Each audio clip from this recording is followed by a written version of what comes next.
Hello friends, PHP MySQL सीखने की series में आज हम देख रहे हैं प्राइमरी की कंस्ट्रेंट इन MySQL।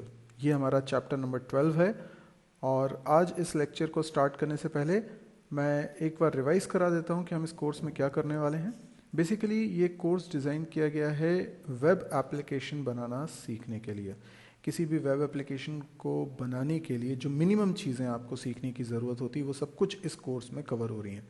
जैसे कि आप यहाँ देख रहे हैं HTML, CSS, JavaScript, jQuery, PHP, इनके वीडियोस ऑलरेडी इस चैनल पे रखे हुए हैं, आप उनको देख सकते हैं। अभी हम MySQL की सीरीज़ कर रहे हैं और MySQL की सीरीज़ में ये चैप्टर नंबर 12 है। इसका मतलब MySQL के 11 चैप्टर्स ऑलरेडी पब्लिश हो चुके हैं। तो आइए स्टार्ट करते हैं। आज का हमारा जो टॉपिक है, हम पढ़ रहे हैं कंस्ट्रेंट। इससे पहले हमने दो कंस्ट्रेंट पढ़ लिए हैं, यानी नॉट नल और यूनिक कंस्ट्रेंट। कंस्ट्रेंट यानी लिमिटेशंस जो कि हम डेटा पे अप्लाई करते हैं, यानी टेबल के अंदर जब कोई रिकॉर्ड इंसर्ट किया जाता है, डेटा इंसर्ट किया जाता है, तो वो जो डेटा की वैल्यू है वो एक निर्धारित पॉलिसी के तहत ही होनी चाहिए। यानी हम पहले से तय कर लें कि क्या डेटा, कैसा डेटा इसके अंदर इंसर्ट हो सकता है। तो अगर हम ये लिमिटेशन पहले से लगा देंगे तो हमारा डेटा पॉलिसी के हिसाब से ही एंटर होगा। इसी को हम बोलते हैं कंस्ट्रेंट यानी लिमिटेशंस। लिमिटेशंस यानी कंस्ट्रेंट्स लगाने के लिए हमारे पास दो तरीके होते हैं। या तो जब हम टेबल क्रिएट कर रहे होते हैं तब हम कंस्ट्रेंट अप्लाई करेंगे, या फिर टेबल ऑलरेडी अगर क्रिएट कर चुके हैं तो ऑल्टर टेबल कमांड की मदद से टेबल में ऑल्ट्रेशन यानी चेंजेस कर सकते हैं। जो कंस्ट्रेंट्स हमको पढ़ने हैं वो लिस्ट ये रही: नॉट नल, यूनिक, प्राइमरी की, फॉरेन की, डिफॉल्ट और चेक। आज का टॉपिक है प्राइमरी की। तो प्राइमरी की क्या है, आइए उसको समझने के लिए पहले हम एक एग्जाम्पल देखते हैं। मान लीजिए हमारे पास कुछ बुक्स हैं। लेट्स से ये एक बुक है, ये दूसरी बुक है, ये तीसरी बुक है। ऐसे हमारे पास कई सारी बुक्स हैं। हो सकता है हम लाइब्रेरी की बात कर रहे हों और हम एक ऐसी एप्लीकेशन बना रहे हैं जिसमें हम बुक्स की इन्फॉर्मेशन रखने वाले हैं। तो ऑब्वियस सी बात है कि हमें एक टेबल बनाने की ज़रूरत है जिसमें हम बुक की इन्फॉर्मेशन रखेंगे। तो टेबल का नाम हम लोग रख लेते हैं बुक। अब ये जो टेबल हम बनाएंगे इसमें कॉलम्स क्या क्या होंगे, यानी क्या क्या इन्फॉर्मेशन हम एक बुक के बारे में रखना चाहते हैं। एक सबसे इम्पॉर्टेंट इन्फॉर्मेशन होती है टाइटल। टाइटल क्या है, यानी जो बुक का टाइटल है, जिस जिस टाइटल से बुक बिकती है, आप देखते हैं कि ये टाइटल है बुक का नाम। और क्या हो सकता है, और हो सकता है पब्लिशर। पब्लिशर और क्या हो सकता है, प्राइस हो सकती है, ठीक है। और भी बहुत सारी इन्फॉर्मेशंस हो सकती हैं, उसका एडिशन हो सकता है, और बहुत सारी इन्फॉर्मेशन एक बुक से रिलेटेड होती है। तो अब मान लीजिए ये जो बुक है इसके बारे में मैं इन्फॉर्मेशन रखना चाहता हूँ। तो इसके बारे में इन्फॉर्मेशन मैंने रखी, टाइटल है लेट अस सी, ठीक है। लेट अस सी मैं शॉर्ट में लिख देता हूँ LUC, लेट अस सी। हाँ, पब्लिशर, कोई समवन पब्लिशर है, कोई कुछ इसकी प्राइस है, ठीक। तो ये एक रिकॉर्ड कहलाएगा। Got it. ये जो रिकॉर्ड है ये इस बुक को कर रहा है रिप्रेजेंट। अब मान लीजिए मैं दूसरी बुक की बात करता हूँ, इसका नाम है सी इन डेप्थ, ठीक है। इसका भी कोई पब्लिशर है, इसकी भी कुछ प्राइस है, ठीक है ना, कुछ वैल्यू होगी। तो इस तरीके से ये दूसरा जो रिकॉर्ड है, ये रिकॉर्ड इस वाली बुक को रिप्रेजेंट कर रहा है। अब मान लीजिए कि ये जो तीसरी वाली बुक है ये पहली वाली बुक की ही कॉपी है। अब ऐसा होता है ना मार्केट में, तो एक बुक की कई सारी कॉपीज शॉपकीपर रखता है। आपको भी वही बुक चाहिए, किसी दूसरे को भी वही बुक चाहिए, तो एक ही बुक की कई सारी कॉपीज होती हैं। तो ऑब्वियस सी बात है कि उसका टाइटल भी वही होगा, लेट अस सी। पब्लिशर भी वही होगा, प्राइस भी वही होगा, ठीक है ना। अब अगर ये दो अलग अलग बुक हैं, है ना, लेकिन क्योंकि वो एक दूसरे की कॉपी है, तो ये वाला इसको रिप्रेजेंट कर रहा है और इस बुक को ये वाला रिकॉर्ड रिप्रेजेंट कर रहा है। लेकिन ये कैसे पता चलेगा कि पहला रिकॉर्ड जो है वो इस वाली बुक को रिप्रेजेंट कर रहा है और दूसरा, ये जो तीसरा वाला रिकॉर्ड है वो इस वाली बुक को रिप्रेजेंट कर रहा है? ये पता कैसे चलेगा? क्योंकि टेबल के अंदर ये दोनों के दोनों रिकॉर्ड्स की वैल्यूज अगर हम कंपेयर करें तो ये बिल्कुल सेम है। तो इन दोनों रिकॉर्ड में अंतर करना पॉसिबल नहीं है। तो इसका मतलब क्या हुआ? कई बार ऐसा हो सकता है कि टेबल के अंदर दो रिकॉर्ड्स की वैल्यूज सारी की सारी करस्पॉन्डिंग वैल्यूज सेम हो जाए, और बिल्कुल ऐसा पॉसिबल है। तो ऐसे में हम दोनों रिकॉर्ड्स के बीच में अंतर नहीं कर पाएंगे। और इसी वजह से अगर मान लीजिए हम जैसे लाइब्रेरी मैनेजमेंट का अपन प्रोग्राम बना रहे हैं, और ये जो पहली वाली बुक थी, इस बुक को मैं चाहता हूँ कि लाइब्रेरी में किसी को इशू कर दिया है, तो अगर इशू कर दिए तो ये वाली बुक की इंफॉर्मेशन कहीं स्टोर हो जाएगी कि हाँ भाई ये बुक है, ये फ़लाने को इशू हो गई। पर ये जो इसकी कॉपी है ये थोड़ा ना इशू हुई है, ये तो अभी भी अवेलेबल है। तो मैं इन दोनों रिकॉर्ड में से किस रिकॉर्ड के लिए बोलूँ कि ये इशू हो गई है ना? तो दोनों रिकॉर्ड्स में आइडेंटिफाई करना मुश्किल हो जाता है क्योंकि दोनों सेम है। तो उनको यूनिकली आइडेंटिफाई कर सकें, इसके लिए क्या ज़रूरी है? इसके लिए ज़रूरी है कि कोई एक ऐसी इंफॉर्मेशन हो इस रिकॉर्ड के अंदर जो दोनों में अलग अलग हो। ठीक है, देखिए टर्मोलॉजी को भी समझिएगा। जैसे ये पहला रिकॉर्ड है, तो पहले रिकॉर्ड में ये क्या है? ये है टाइटल, ये है पब्लिशर, ये है प्राइस। तो इनको अपन क्या बोलेंगे? ये एक फील्ड है, ये दूसरी फील्ड है, ये तीसरी फील्ड है। तो एक रिकॉर्ड होता है कलेक्शन ऑफ फील्ड्स। ये जो तीसरा वाला रिकॉर्ड है ये भी कलेक्शन ऑफ फील्ड्स है ना? तो दोनों रिकॉर्ड्स में कम से कम कोई एक फील्ड की करस्पॉन्डिंग वैल्यूज डिफरेंट अगर नहीं होंगी तो आप दोनों रिकॉर्ड्स में अंतर नहीं कर पाएंगे। अभी देखिए करस्पॉन्डिंग फील्ड्स की वैल्यूज एग्जैक्टली सेम है, तो कोई एक ऐसी फील्ड मुझे चाहिए जिसकी वैल्यूज डिफरेंट हों। इसीलिए मैंने सोचा क्यों ना एक कॉलम और बढ़ा दिया जाए। कॉलम का नाम रख लेते हैं बुक आईडी, ठीक है ना, BID। अब ये बुक आईडी इसके लिए 1 हो गया, इसके लिए 2 हो गया, इसके लिए 3 हो गया। तो आप देखते हैं कि बुक आईडी एक ऐसा कॉलम हो गया या ऐसी फील्ड हो गई इस टेबल में जिसकी करस्पॉन्डिंग वैल्यूज़ दो रिकॉर्ड्स में हमेशा डिफरेंट होंगी। हमेशा हम डिफरेंट ही रखेंगे, जैसे इसमें 1 है, इसमें 3 है, तो बाकी की सारी वैल्यूज़ भले ही मैच कर रही हैं, लेकिन ये बुक आईडी की जो वैल्यू है ये इसमें 1 है, इसमें 3 है। तो ये दो अलग अलग रिकॉर्ड्स को यूनिकली आइडेंटिफाई करने के लिए ज़रूरी है। अच्छा, ऐसे में ये बुक आईडी का रोल बड़ा इंपॉर्टेंट हो जाता है क्योंकि ये टेबल में रिकॉर्ड्स को यूनिकली आइडेंटिफाई करने के लिए यूज़ हो रही है। तो ये बुक आईडी के बारे में अपन समझें। तो कई बार ऐसा होता है कि कुछ डेटा हमें, जो ऑब्वियस इन्फॉर्मेशन है टाइटल पब्लिशर, उसमें से ऐसा मिल जाता है जो यूनिक होने वाला है, जैसे ISBN कोड होता है ना, इस तरह से। और अगर नहीं है तो हम अपनी तरफ से एक ID फील्ड बढ़ा देते हैं जिससे कि वो यूनिकली आइडेंटिफाई कर सके। तो ये बड़ी इंपॉर्टेंट फील्ड है। तो ये जो कॉलम है ना, ये हमारे लिए सबसे इंपॉर्टेंट है। इसकी खास बात क्या है? नो डुप्लीकेट वैल्यूज़, ठीक है, यहाँ पे डुप्लीकेट वैल्यूज़ नहीं होनी चाहिए। दूसरी बात इसमें क्या होना चाहिए? नॉट नल होना चाहिए।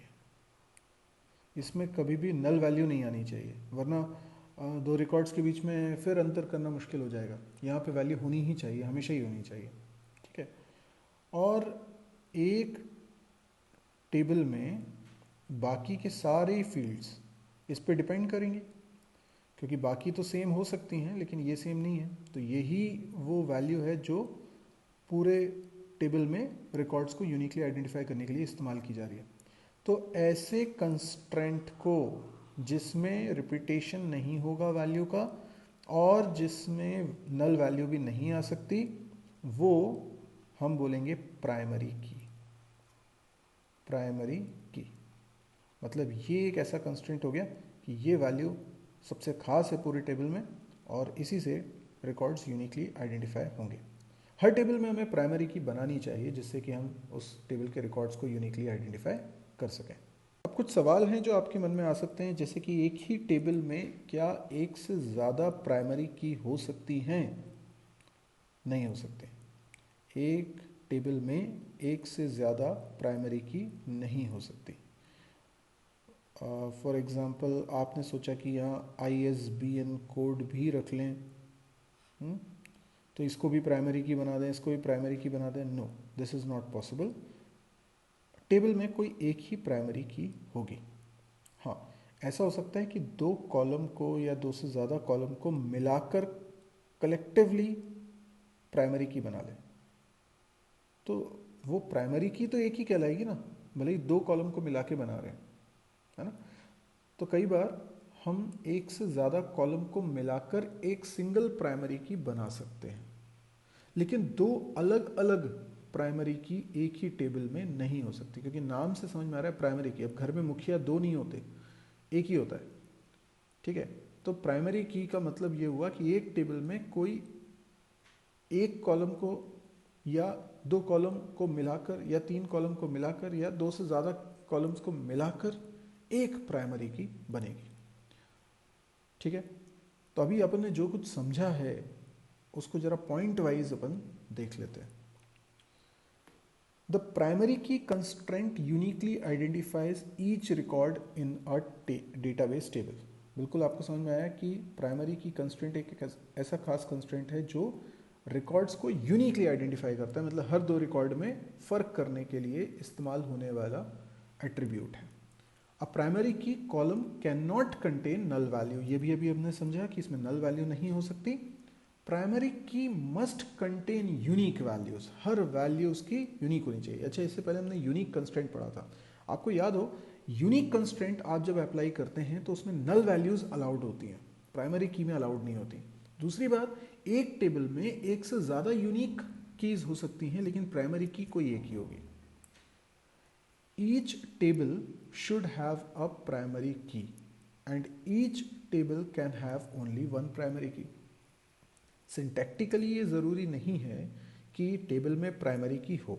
अगर किसी टेबल में प्राइमरी की बनाई ही नहीं है तो वो वीक एंटिटी कहलाएगी, लेकिन कायदे से आपको हर टेबल में एक प्राइमरी की बनाना चाहिए और एक टेबल में एक ही प्राइमरी की हो सकती है। अब इस बात को और बेहतर ढंग से समझने के लिए हम एक और एग्जाम्पल देखते हैं। जैसे मैंने कहा कि एक टेबल है, ठीक है। इस टेबल में कुछ कॉलम्स हैं, C1, C2, कुछ कॉलम्स हैं, ठीक। अब इनकी कुछ वैल्यूज हैं। मैंने कहा कि एक टेबल में एक से ज़्यादा प्राइमरी की नहीं हो सकती, लेकिन दो कीज़ को मिलाकर, दो एट्रीब्यूट्स को, दो फील्ड्स को मिलाकर मैं एक सिंगल प्राइमरी की बना सकता हूँ। जैसे मैं यहाँ पर C1 और C2 दोनों को मिलाकर एक प्राइमरी की बनाना चाहता हूँ, तो ये पॉसिबल है।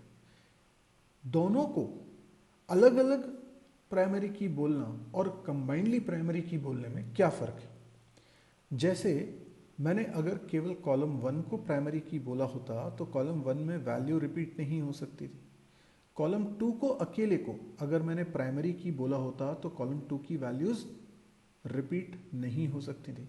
पर अभी मैंने दोनों को मिलाकर प्राइमरी की बोला है, इसका मतलब है कि दोनों का कंबाइंड वैल्यू रिपीट नहीं होनी चाहिए। जैसे इसमें वैल्यू मैंने लिखी 1, इसमें वैल्यू मैंने लिखी 1, तो ये जो कॉम्बिनेशन है ये रिपीट नहीं होगा।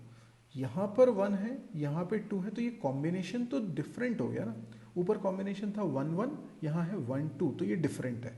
लेकिन आप देख रहे हैं अकेले कॉलम 1 की बात करें तो रिपीटेशन हो रहा है। अभी ऐसा भी कर सकते हैं 2 2, तो ये भी सही है, लेकिन यहाँ कॉलम 2 में ये इंडिविजुअल रिपीटेशन हो रहा है। तो अब अकेले कॉलम 1 को मत देखिए कि उसमें रिपीटेशन हो रहा है, या अकेले कॉलम 2 को मत देखिए कि उसमें रिपीटेशन हो रहा है, क्योंकि वो अकेले प्राइमरी की नहीं है, वो दोनों मिलकर ही प्राइमरी की है। तो उनका जो कॉम्बिनेशन है वो रिपीट नहीं होना चाहिए, वो यूनिक होना चाहिए। तो ऐसे हम दो कॉलम्स को मिलाकर या दो से ज़्यादा कॉलम्स को मिलाकर भी प्राइमरी की बना सकते हैं। तो अब बारी है सिंटैक्स समझने की, कैसे हम लोग करेंगे। तो हमारे पास दो तरीके होते हैं। पहला तरीका होता है जब हम टेबल को क्रिएट करते हैं तब हम प्राइमरी की कंस्ट्रेंट अप्लाई कर सकते हैं, और दूसरा तरीका होता है ऑल्टर टेबल वाला। ऑल्टर टेबल कमांड से हम टेबल बन जाने के उपरांत उसमें प्राइमरी की अप्लाई कर सकते हैं। तो इसका मैं एक एग्ज़ाम्पल आपको बताने जा रहा हूँ, और इस एग्ज़ाम्पल को मैं डायरेक्टली कोड करता हूँ माइस्क्यूएल में। तो ये माइस्क्यूएल का मैंने कंसोल ओपन कर लिया है, यहाँ पासवर्ड एंटर करने को कहा जा रहा है। आप देख सकते हैं ये कंसोल आपको दिख रहा है। अभी मैं यहाँ पर एक काम करता हूँ, एक टेबल बनाता हूँ। सबसे पहले मैं देखता हूँ कि एक डेटाबेस है मेरे पास, शो डेटाबेसेस, ठीक है। तो शो डेटाबेसेस आपने कमांड चलाई तो आपने देखा यहाँ इतने डेटाबेसेस मेरे पास हैं। तो मैं एक काम करता हूँ, यहाँ पे एक टेस्ट नाम का डेटाबेस है उसमें चला जाता हूँ। तो यूज़ टेस्ट, डेटाबेस चेंज हो चुका है। अब मैं देखूँ इसके अंदर कितने टेबल्स हैं। शो टेबल्स, ओ इसके अंदर कोई भी टेबल नहीं है, ठीक है, अच्छी बात है। अब हम इसमें टेबल क्रिएट कर लेते हैं। टेबल क्रिएट करता हूँ, लेकिन इसमें किसी को हम प्राइमरी की बनाएंगे। तो पहले मैं आपको सिंटैक्स बताता हूँ कि अगर एक टेबल में एक ही प्राइमरी की है तो वो कैसे बनाना है। तो सबसे पहले मैं टेबल बुक बनाता हूँ, क्रिएट टेबल बुक, ठीक है। अब इसमें मैंने एक बना दिया बी आई डी, ये बुक आई डी के लिए है, और इसकी वैल्यू ले ली इंट, और इसको मैंने बना दिया 5 डिजिट का, ठीक है। अब मैं इसको प्राइमरी की बनाना चाहता हूँ, तो मेरे पास एक ऑप्शन ये है कि मैं इसी के आगे लिख दूँ प्राइमरी की। यस, ये बन गया प्राइमरी की, ठीक है ना। ये एक तरीका है। अभी मैं इसी तरीके से इसको बनाता हूँ। प्राइमरी की हो गया, और क्या बना दूँ, टाइटल, टाइटल वैर कैर 10। अभी मैंने बहुत कम वैल्यू लिया, आप ज़्यादा भी ले सकते हैं। और प्राइस फ्लोट 7,2, ठीक है। अभी बस मैं इतनी वैल्यूज़ ले रहा हूँ, और ये देखिए हमारा टेबल बनके तैयार हो चुका है। और अगर मैं इसको डिस्क्राइब करता हूँ, डिस्क्राइब किसको करना है, बुक को, तो आप देख सकते हैं कि यहाँ पे एक की वैल्यू आपको दिख रही होगी, PRI, मतलब प्राइमरी की है ये। अब अगर मैं इसमें रिकॉर्ड इंसर्ट करने की कोशिश करूँ, इंसर्ट इनटू बुक, और कॉलम के नाम है BID, और इसमें टाइटल और प्राइस, ठीक है। अब इसकी वैल्यूज़ रखता हूँ। वैल्यूज़ क्या होंगी, जैसे मैंने बुक आईडी रख दिया 1, टाइटल इसका रख लेता हूँ मैं ABC, ठीक है ना, ABC, और प्राइस इसका रख लेता हूँ 120.45, ठीक। तो ये रिकॉर्ड इंसर्ट हो चुका है। इसी के अलावा मैं एक और रिकॉर्ड इंसर्ट कर रहा हूँ। इसमें मैंने BCA ऐसा नाम रख लिया, और प्राइस इसकी कर देता हूँ 220.45। लेकिन आप देख रहे हैं कि मैंने यहाँ पे बुक आईडी की वैल्यू अभी 1 रखी हुई है, जो कि गलत है, क्योंकि दो रिकॉर्ड्स में बुक आईडी एक ऐसा कॉलम है जिसकी वैल्यू रिपीट नहीं हो सकती, क्योंकि उसे मैंने प्राइमरी की बोला है। तो अगर मैं इंसर्ट करने की कोशिश करता हूँ तो देखिए एक एरर आती है। एरर मैसेज क्या है, डुप्लीकेट एंट्री 1 फॉर प्राइमरी की। तो आप समझ गए होंगे कि इस तरीके से इसमें कभी गलत रिकॉर्ड इंसर्ट नहीं हो पाएगा। अच्छा, अब मैं आपको बताता हूँ कि एक और तरीके से हम प्राइमरी की बना सकते थे। तो उसके लिए मुझे क्या करना होगा, पहले तो इस टेबल को ड्रॉप कर देता हूँ, ड्रॉप टेबल बुक, ठीक है, ड्रॉप हो गया। अभी मैं फिर से क्रिएट टेबल करता हूँ, और अब मैं प्राइमरी की यहाँ नहीं लिखूँगा, ठीक है। यहाँ पे मैं लिखता हूँ टाइटल वैर कैर 10, प्राइस फ्लोट 7,2, ठीक है। अभी हमने जितने कॉलम्स बनाने थे बना लिए, फिर कॉमा लगाया। अब मैं कोई चौथा कॉलम नहीं बना रहा हूँ, बल्कि अब मैं प्राइमरी की कंस्ट्रेंट अप्लाई कर रहा हूँ। उसके लिए मैं लिखूँगा प्राइमरी स्पेस की, ठीक है, स्पेस दीजिएगा दोनों। उसके बाद मैं पैरेंथेसिस में उस कॉलम का नाम लिखूँगा जिसको मुझे प्राइमरी की बनाना है। तो मैंने लिख दिया BID, ठीक है, ब्रैकेट क्लोज, सेमीकोलन, एंटर। देखिए इस तरीके से भी आप कंस्ट्रेंट लगा सकते हैं, प्राइमरी की बना सकते हैं। तो यहाँ पर मैं अब डिस्क्राइब करके भी आपको बता देता हूँ। ये देखिए यहाँ पे प्राइमरी की बन चुका है। अच्छा, इसके अलावा और क्या तरीका हो सकता है, जैसे कि आपने टेबल बना लिया है, अभी मैं इसको ड्रॉप कर देता हूँ, ठीक है, ड्रॉप टेबल और बुक, ठीक है। अभी मान लीजिए टेबल मैं फिर से बनाता हूँ, लेकिन जब मैंने टेबल बनाया तब इसमें कोई भी प्राइमरी की नहीं अप्लाई करता हूँ, ठीक है। अभी कोई प्राइमरी की नहीं है। अब मैं इसमें बाद में कभी प्राइमरी की बनाना चाहता हूँ तो मैं कैसे लिख सकता हूँ, ऑल्टर टेबल, ठीक है, टेबल का नाम बुक, ऐड प्राइमरी की, और प्राइमरी की जिस कॉलम को आप बनाना चाहते हैं वो। तो इस तरीके से आपने प्राइमरी की बना दिया। तो डिस्क्राइब कमांड से अगर अपन देखें, डिस्क्राइब बुक, तो प्राइमरी की सेट किया जा चुका है, गॉट इट। अच्छा, क्या होता अगर मैंने प्राइमरी की नहीं बनाया होता इसको, है ना, मतलब ड्रॉप बुक, फिर से मैंने ड्रॉप कर दिया, सॉरी ड्रॉप टेबल बुक, ठीक है। अभी मैंने ड्रॉप कर दिया है। अभी मैं फिर से टेबल क्रिएट करता हूँ, और जब मैं टेबल क्रिएट करूँगा तो प्राइमरी की नहीं बनाऊँगा। अब इसमें रिकॉर्ड इंसर्ट करना है मेरे को, ठीक है। तो इंसर्ट, जैसे मैंने एक रिकॉर्ड कर दिया है, इसके बाद फिर से मैं दूसरा रिकॉर्ड इंसर्ट कर रहा हूँ, ठीक है, BCA, ठीक है। और फिर मैं एक और तीसरा रिकॉर्ड इंसर्ट कर रहा हूँ। पर तीसरा रिकॉर्ड जब मैंने इंसर्ट किया ना, तो मैंने बुक आईडी की वैल्यू जो है वो सेम रख दी 2, ठीक है। तो अभी कोई दिक्कत इसलिए नहीं है क्योंकि मैंने उसको प्राइमरी की नहीं बनाया। लेकिन अब मैं ऑल्टर टेबल कमांड से इसको प्राइमरी की बनाने की बात करता हूँ।